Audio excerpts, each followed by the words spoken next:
welcome to Disney Day 12. Today we will be doing The Jungle Book. Based on Rudyard Kipling, Mr. Kipling's famous book, The Jungle Book, although completely Disneyfied. Again, like with Sword and Stone, the original material is there, but really this is more about, a boy's grown up in the woods, how can we make that appeal to our Disney audience? So we've got this young boy who is separated from his family at birth, and he finds himself in the jungle. He is raised by wolves, and also happens to know the world's friendliest Black Panther, Bagheera. One day he decides, Shere Khan, the tiger, fearsome tiger, decides that he wants to, he hates man, because man is his main enemy. This is almost like a sequel to Bambi, except for completely different locations. Yes, except it's in the jungle and there's a tiger. But Shere Khan dislikes man for that reason, so it's almost, you can watch them back to back quite easily. And he takes that out on Mowgli. So Bagheera says, right, you need to leave the wolves because Shere Khan knows that you're with them, and you need to go back to a village. And along the way, Mowgli bumps into just about every animal there is, and again, quite episodic. It's basically a sketch show of loads of funny animals. Should we start with Mowgli as a character? Yeah. So he's raised by wolves, as we've said. He's good friends with Bagheera, and essentially he's just a child that lives in the jungle, doesn't want to leave the jungle, is probably going to have to leave the jungle because Shere Khan is intent on hunting him down. Yeah. This is back-to-back with Sword and Stone. You have two young male leads, but Mowgli is miles above Arthur Pendragon. Arthur Pendragon was pretty much just, again, they had a voice actor troubles, as yesterday's fun fact told us. And I think that's probably why Arthur didn't really land as well as he did. But with Mowgli's fun to spend time with. And he's the most forgettable character, but that's only because the supporting characters are phenomenal. Yeah, they're much better. But Mowgli gives as good as he gets, and almost helps supplement the supporting characters' personalities. Yeah, so essentially he just doesn't want to go back to the man village, as he calls it, and finds an ally in the next character, which we'll talk about, Baloo the bear. Who doesn't like Baloo? I mean, Baloo's great. Before I talk about Baloo, I think it's a good time to mention that this is the most musical Disney in quite a long time. Thanks to the Sherman Brothers. Yeah, so the Sherman Brothers has now entered the team, and they writ some tunes, and just, that's why I want to talk about the music when I'm talking about Baloo, because Baloo, bare necessities. I mean, out of all of the oldest Disneys, a few people would disagree with me, but personally, it wasn't until Jungle Book that the Disney songs really got worth listening to. I appreciate some of the songs for the historical stuff, like Whistle While You Work, Wish Upon a Star.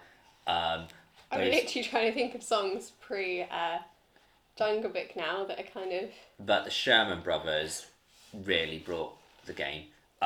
They've written probably the majority of the memorable songs that you know. The 90s, you get Howard Ashman and Alan Menken and Tim Rice, obviously, and they kind of take over from the Sherman Brothers, so they write really memorable songs. But the Sherman Brothers, when you think of classic Disney songs, they've got all the Jungle Book songs, they've got the Aristocats songs, they've got all the Mary Poppins and stuff like that, are all Sherman Brothers. Yeah. In terms of just Jungle Book, you've got Bare Necessities, and then you've also got King of the Swingers, which is another classic. I mean, the music is just great in this one. Is that the title?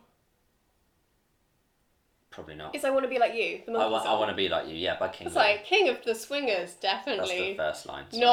Not making it into a Disney film. Hey, like I said, the Sherman Brothers shook things up. Yeah, they are pretty diversified Disney. The Jungle Book reminds me a little bit like Alice in Wonderland, where almost the story facilitates just an incredible host of characters. But what Jungle Book does better than Alice in Wonderland is they're glued together better. Yeah. Basically the story is Mowgli is getting chased by Shere Khan, so Bagheera and Baloo are getting Mowgli to the village. And along the way, all these interesting things happen, which is quite episodic, which I've condemned a lot of the previous Disneys before, but I think with... But they link, don't they, in the Jungle Book? It's not just, and then we're going to do this, and then we're going to do that, and then we're going to do that. Like, everything follows a nice narrative trail. Yeah, you've got Shere Khan always in the distance, like a strong villain for just to glue it together and have that threat constantly following them. But other than that, it frees up Disney just to have all of these host of characters, and I don't think we're going to have time to talk about all of them. No, we'll do a few. So we've discussed Baloo. My favourite Disney character of all time, very probably Bagheera. I just love I'm a Black Panther fan. I think they're amazing animals, but Wakanda forever. But Bagheera, it's just something about how I don't know. I think there's something sweet to him that he's like a natural predator, and as soon as he sees this boy, he's like, there's this instinct, like this fatherly instinct comes in, and he's just really sweet because he doesn't need to do any of the actions he does. He does because it's the right thing to do. I remember I ended up triggering an online dispute when I said that Bagheera and Baloo were the first gay parents in cinema. They basically are Mowgli's gay dads, aren't they? They're not gay at all. Not that I think. No. You're happy to argue that with me, and I wouldn't fight back too much. But I think what they are two father figures mentoring this boy, and obviously they both go. Basically, the Jungle Book is about these two figures that have different ways of raising this child. Baloo's the fun parent. Bagheera's like the serious. No, we need to do this. He's protective, and Mowgli's constantly swaying in between the two parent figures, and that's where all of the fun of the film happens. But at the end, even though Bagheera and Baloo argue all the time, there's like an emotional end that really says that, look, we're doing the right thing. It's Mowgli comes first, and I just love that arc. I mean, Baloo and Bagheera are up there with the Disney greats. Yeah, I love them. And we've got King Louie.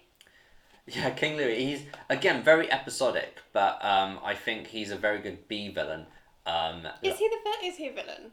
Well, yeah, because he wants to... He wants to get fired, doesn't he? So he can be a human. He's definitely not a heroic character. He's quite villainous, and obviously... He's just never, I know he is kind of a villain, but I've never, really seen him as a villain because... in the parks and all the merch and stuff, he's never portrayed as a villain. So in Disneyland Paris, in Adventureland and in the new season of the Festival of the Lion King and stuff like that, and in Animal Kingdom as well in Florida, you've got him and Baloo that do meet and greets together, and he's always portrayed as a fun character. He's never out with the villains, if that makes sense. Yeah, King Louie though he's a little bit like the morals of Pinocchio. He's like when Mowgli is tempted by the fun antics of monkeying around, if you pardon the pun, and King Louie represents that, but it's definitely a bad thing. So in terms of plots, he's an antagonist because he's getting in the way of the hero completing the goal. But yeah.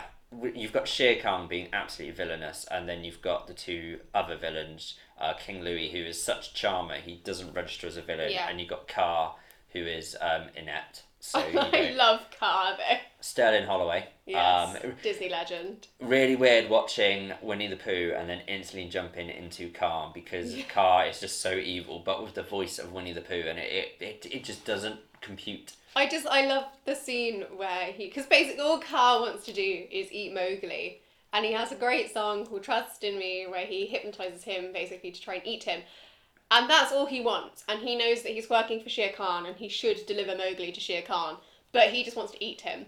And there's a great scene where Car's in his tree and he's got Mowgli kind of all tangled up, because he's a boa constrictor, isn't he? He's got Mowgli kind of all tangled up in himself. And Shere Khan's at the bottom of the tree, oh, hello, Car. Have you seen the man cub by any chance? And, Car knows that Mowgli's up in the tree, and he's like, oh, no, I haven't. And it's just great. He's just so inept at everything he does. Yeah, so we go through all of these episodes, all just as fun as the last, and eventually Mowgli gets to the man village, and it's quite a sad scene actually, Yeah. because Mowgli's like, I don't want to leave Baloo and Bagheera and by extension the wolves at the start, but it's where he needs to be, and they kind of cheapen it slightly by having the female girl Oh, Shanti. Shanti there at the end, and it's kind of like, it's almost like Mowgli just. Mowgli hits puberty and decides to follow the pretty girl into the village. Which I think ties up the ending nicely, but almost too nicely, because, like, almost, I don't know. Baloo and Bagheera got what they wanted, but at the same time, it's not what they wanted. But there is a sequel.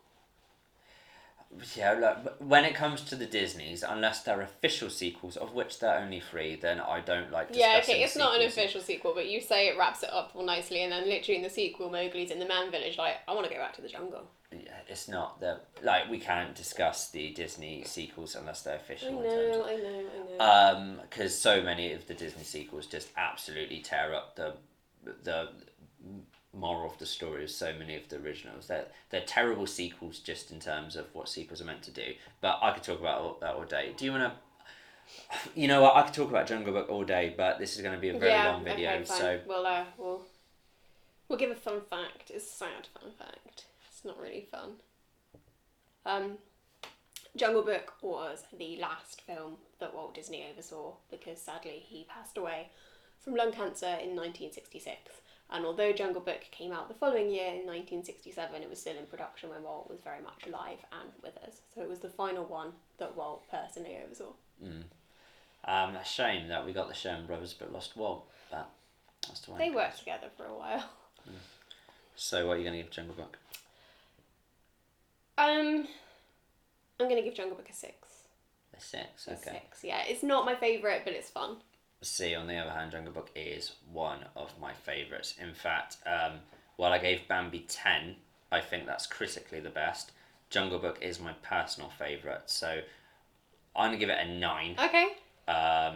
Because High indeed. Bambi would be top, but Jungle Book for me it's perfect from start to finish. It's just, I love almost I love every character. I don't think there's a weak one. Shere Khan at the end, kind of, I think they wrap him up a little bit too much, like he scared by fire, and that's kind of a cheap way. Tied to his tail. Cheap way to get rid of the villain, but other than that, flawless. And again, it's kind of like the fun ensemble of characters that Alice has, but it is a better story. So yeah, 9. 9.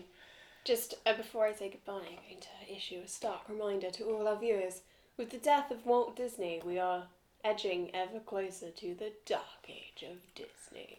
We'll do a little roundup when we get to the last classic, and then we might do a little discussion when we do the first dark, just to discuss the history, because it's an important change. We're getting there. We're 3 films away from the dark age. But don't worry about that yet. No, so on that ominous warning, we are off.